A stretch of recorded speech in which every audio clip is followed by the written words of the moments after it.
नमस्कार दर्शकों पीएम मोदी का गुस्सा देख पाकिस्तान हुआ हैरान।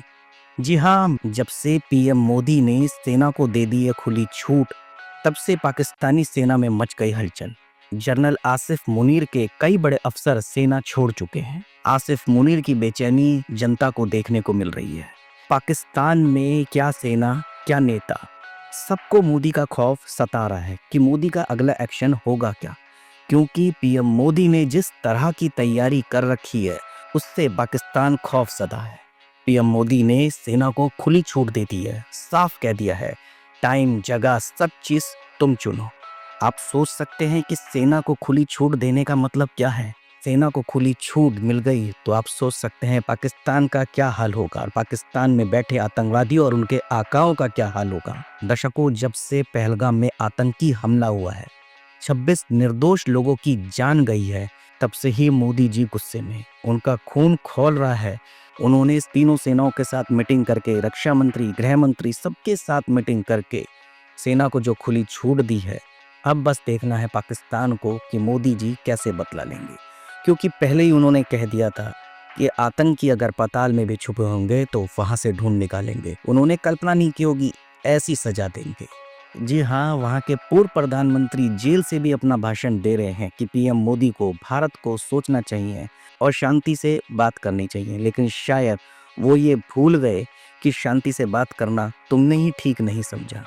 भारत में जो आतंकी हमला तुम लोगों ने करवाया है उसका जवाब तो मोदी जी देंगे ही ना, क्योंकि भारत का हर एक नागरिक इस समय बस यही चाहता है मोदी जी से कि मोदी जी पाकिस्तान से बदला लो, ताकि फिर पाकिस्तान दोबारा कोई हरकत ऐसी करने से पहले 10 बार नहीं 1000 बार सोचे। दर्शकों, पीएम मोदी पहले ही पाकिस्तान को सख्त चेतावनी दे चुके थे। आपको मैं अब अपने देश की बात भी बता दूं कि कुछ ऐसे पत्रकार हैं जो सोशल मीडिया के जरिए, या कुछ ऐसे नागरिक हैं जो हमारी सरकार के ऊपर शक कर रहे हैं, यहाँ तक कि हमारी सेना के ऊपर शक कर रहे हैं। वो ये नहीं सोच रहे कि ये किसी एक इंसान पे नहीं, ये देश की आत्मा पे हमला करा है। आपने देखा होगा अभी तक कोई ऐसा भाषण नहीं दिया कि जिससे ये पता लगे कि हाँ, वो क्या करना चाहते हैं, क्योंकि उन्हें पता है कि मैं कब क्या करूँगा देश अपने आप देख लेगा। कई ऐसे लोग हैं जो पिछले कुछ दिनों से हमारे देश की सेना की आलोचना कर रहे थे, सरकार की आलोचना कर रहे थे, पीएम मोदी की आलोचना कर रहे थे। जब से कुछ पाकिस्तानी चैनल बैन हुए हैं और कुछ एकाध शायद इंडिया के भी हैं, तब से जो मोदी की आलोचना करते थे, जो सिर्फ उन पर आरोप लगाते थे, उनकी नीतियों पे आरोप लगाते थे, वो भी घबराए हुए हैं और वो भी अब मोदी की तारीफ कर रहे हैं। अब उनको भी देशभक्ति याद आ रही है। अब उन्हें अपनी देश की सेना पे यकीन है कि हाँ, हमारी सेना जो है बदला ले लेगी, क्योंकि अभी कुछ समय पहले तक तो बस वो कि नहीं जल्दी से अपनी सेना को बोलो और वहाँ से जो है आतंकियों के सर लेकर आए। ठीक है, कई लोग तो ऐसे सवाल उठा रहे थे कि कैसे वो आतंकवादी इतने अंदर तक आ गए और टूरिस्टों की जान लेकर चले भी गए। मतलब दर्शकों, एक बात बताएं, सारी चीज़ें तो मीडिया में नहीं आती ना। जिस जगह कश्मीर का वो बॉर्डर है ना, वहाँ बताया जाता है कि कितनी भी हाई सिक्योरिटी है, वहाँ पर से आतंकवादी कैसे और क्यों आते हैं ये सिर्फ सेना जानती है, ये अभी तक बाहर नहीं है।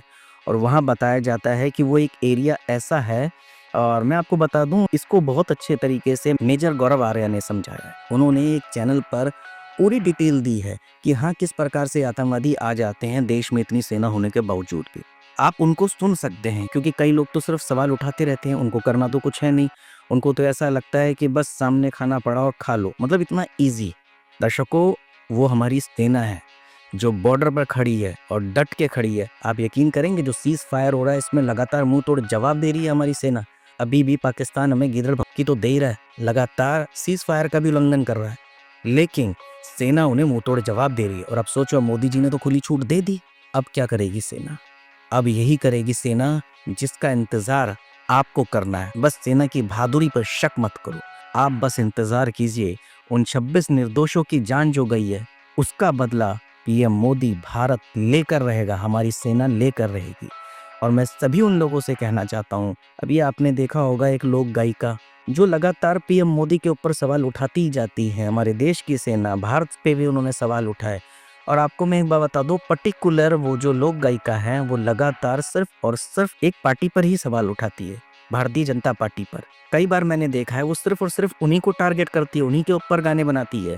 उनको भारत में रहते हुए बंगाल की स्थिति नहीं दिख रही, बंगाल में नहीं जाती, बंगाल के ऊपर गाना नहीं बनाती, ममता बनर्जी उन्हें नहीं दिखती। वहाँ पर जाकर ग्राउंड रिपोर्ट तो देखिए कि हाँ, किस तरीके से वहाँ के सिटीजन्स का हाल है। मैं नहीं बोलूँगा कि वहाँ का क्या स्थिति है, क्या नहीं तो लोग सोचेंगे मैं क्या कह रहा हूँ। पर मैं एक बात कहना चाहता हूँ इस गायिका के बारे में जो नेहा सिंह राठौर हैं, मैं नाम लेके उनका कहूँगा कि वो कभी भी बंगाल के ऊपर या ममता बनर्जी के ऊपर गाना नहीं बनाती, वो सिर्फ़ और सिर्फ़ मोदी जी को टारगेट करती हैं। लेकिन मैं ऐसे लोगों से कह देना चाहता हूँ, इस समय देश के साथ एक होके रहना चाहिए, क्योंकि जब बात देश की हो तो देश को सपोर्ट करना चाहिए। देश में चुनी हुई सरकार है, हमें उन पर विश्वास होना चाहिए, क्योंकि जब बात देश की हो तो सबको एक ही सुर में रहना चाहिए।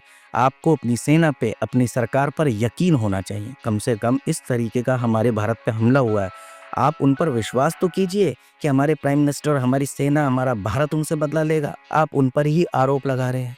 तो दर्शकों, ये वो पल है जिस समय हमें एक होना है, ना कि हमें बिखरना है। इसलिए इंतज़ार कीजिए मोदी जी का, क्योंकि वो सही समय पर ही पाकिस्तान को जवाब देंगे। और अब तो सेना को खुली छूट दे ही दी है, क्या पता वो समय आ ही गया हो। इंतज़ार कीजिए।